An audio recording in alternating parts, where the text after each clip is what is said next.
Hi guys, welcome back to my YouTube channel. It has been 1 week since I last posted a YouTube video stating that I was doing a little summer shredding thing.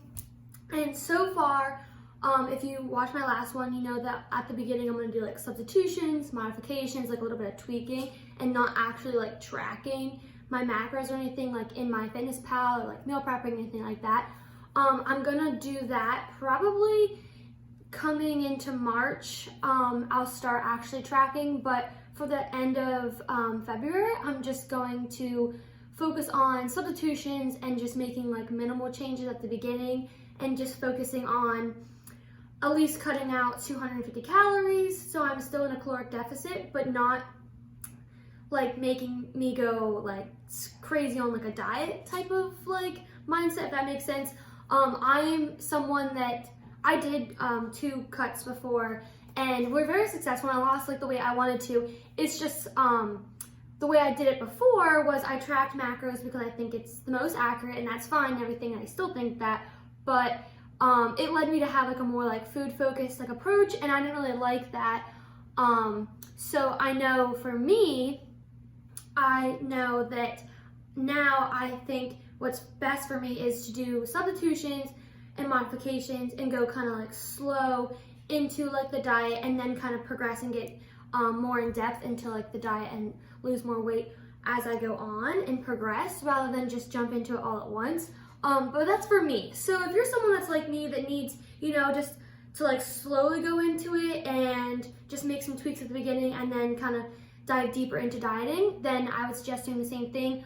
Or there's a ton of options you can do. So you can do intuitive eating, you can do meal prepping, you can track your macros, you could get like a meal plan where a company like Bite Meals or something would like send you food. That's also an option. There's like tons of diets out there, but for me personally, I think tracking your macros is the easiest way to see your results as efficiently as possible. But like, I'm not saying that like you can't do meal prep or anything like that, because everyone's different, and I think honestly it's a trial and error. Like what works for you guys will not work for me, and so on and so forth. Like everyone's going to be different, so I'm not here to tell you like what to be doing for dieting or anything like that. I'm just telling you what works best for me and what I think can be beneficial for a lot of people.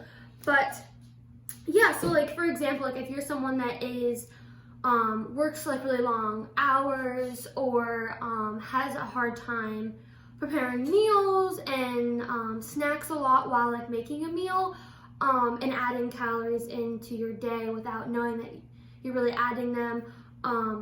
So what I would suggest would be meal prepping for someone that is super busy and doesn't have time.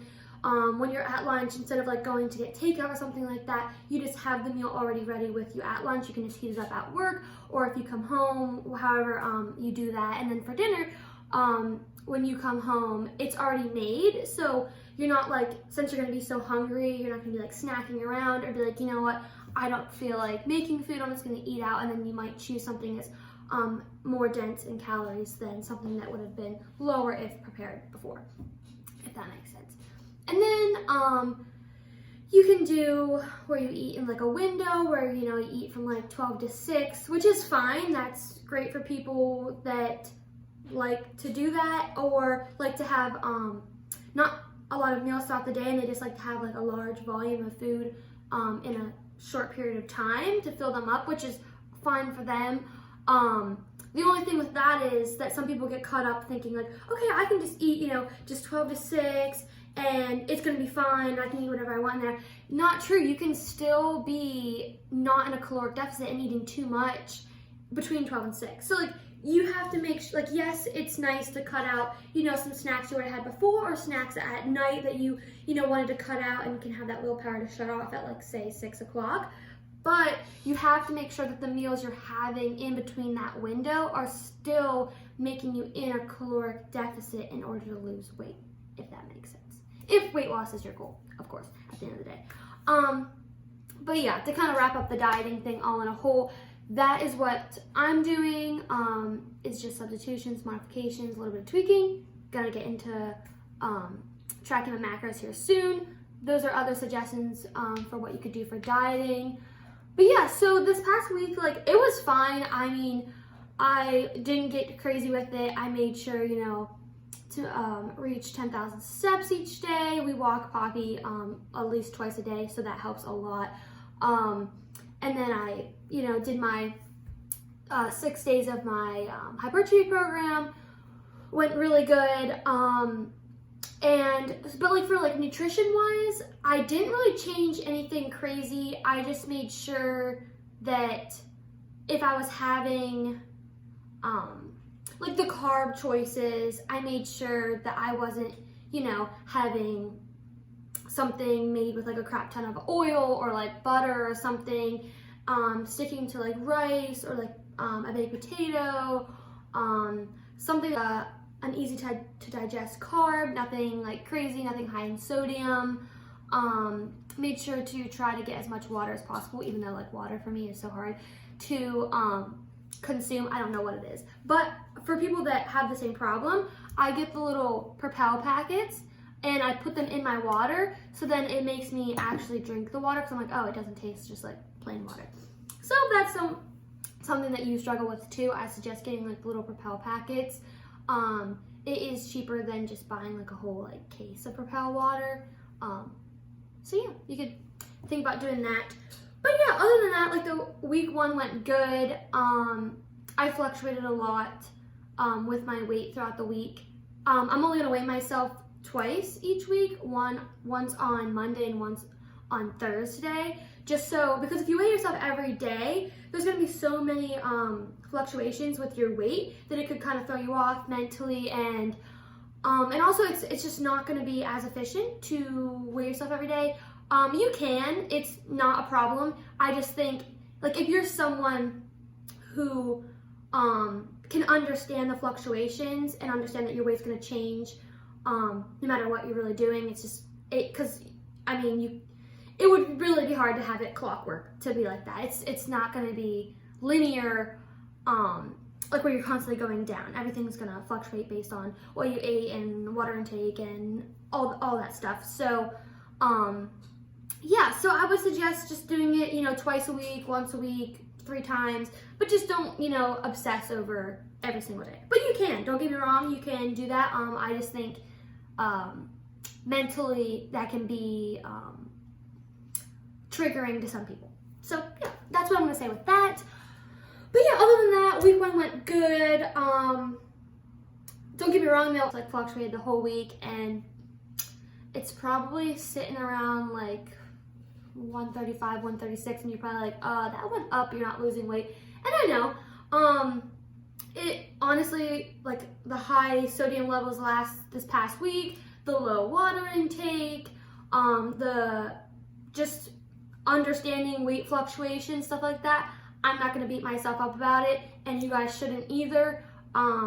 As I get further and further into this prep, obviously I will want the numbers to go down for the next week's coming, but I do know that they will fluctuate, and you guys should know that too. That don't be so hard on yourself if you're like, oh my god, you know, I thought I was in a caloric deficit and I went up a pound. Well, there's so many things that go into it, so don't worry. Just take a breath and understand that it will fluctuate, and if it keeps happening where, you know, a time span goes by and you're still going up, then you know, we need to reevaluate what we were eating, what physical activity did we do, are we having enough water, etc., and then reassess the situation and go from there. And then you'll know, you know, I need to be tweaking some more things and getting a little bit deeper into it. But I went on a huge long rant. End of that. I'm gonna insert my quad focus day from this week and my back day. Those are the 2 days I filmed this week, so I will insert those if you want to do them, you know, this coming week, or if you get my hypertrophy program, or if you already have my hypertrophy program, then you know some of the exercise choices that you can be doing and what it looks like, form and stuff like that, if that's something that interests you. So yeah, I will insert those clips now. Thank you for watching this video. I know it was like a long rant about a whole jumble of things. So I thank you guys very much, and I will see you on the next one. Okay, this is my back day from this past week. I did barbell rows for my horizontal pull, and I did 3 sets of 8 to 15 reps.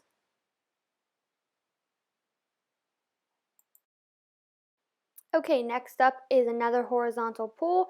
I did a chest supported row machine, making sure that I'm extending my arms out the whole way and bringing those handles to my chest. I did 3 sets on here as well for 8 to 15 reps.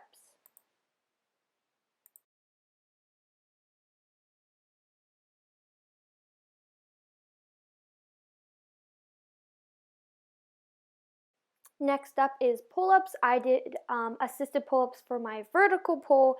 Again, 3 sets here of 8 to 15 reps. You could get a better range of motion if the weight stack didn't stop. I could pull the whole way up past that 90-degree angle, but for now, I would just have to stay in that position. Next up is a rear delt fly. I did 3 sets of 8 to 15 reps. You can also use a machine as well as just using dumbbells in a seated position. And finally, I did biceps. I chose to do hammer curls here with dumbbells. You could also choose to do regular bicep curls or a machine. 3 sets of 8 to 15 reps. Now we're going to move into the quad focus day from this past week as well. I chose squats for my quad focus exercise to start out with. It is a compound movement. Make sure that you are equally distributing the weight through your feet as you push up, using your quads and keeping that chest up. 3 sets of 8 to 15 reps here.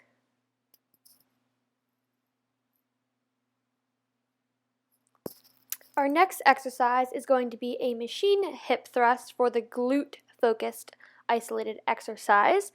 For this exercise, you'll be doing 3 sets, 8 to 15 reps, making sure that you are using your glutes to drive your hips up and not your quads.